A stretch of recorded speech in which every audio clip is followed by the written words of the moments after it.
सूते के बेरा सूते तो प्यार कली हो 4 बजे भोर में।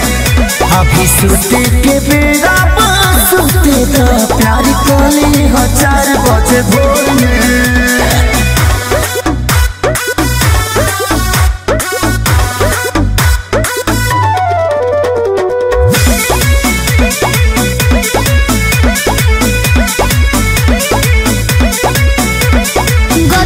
गतर मोर बिख चढ़ता तहरा रहनिया पखीस बरता।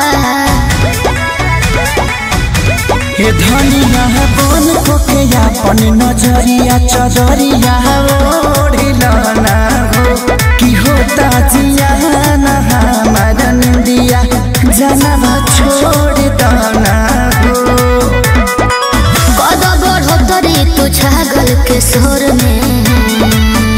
अभी सूते के बेरा सूते तो प्यार कली हो 4 बजे भोर में। अभी सूते के बेरा सूते तो प्यार कली हो 4 बजे भोर में।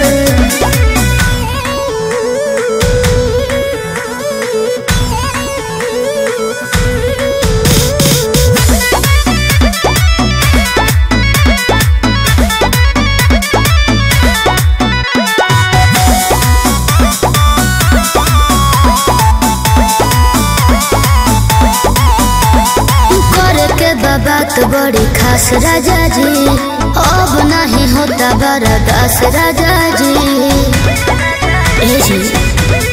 जवाना कमवा के नहीं खेटाई खाली करेलू हम तो करी नहीं बोरियारी तो कहे तू करेलू। राजा हमरा के ले चलो अभी अजोर में।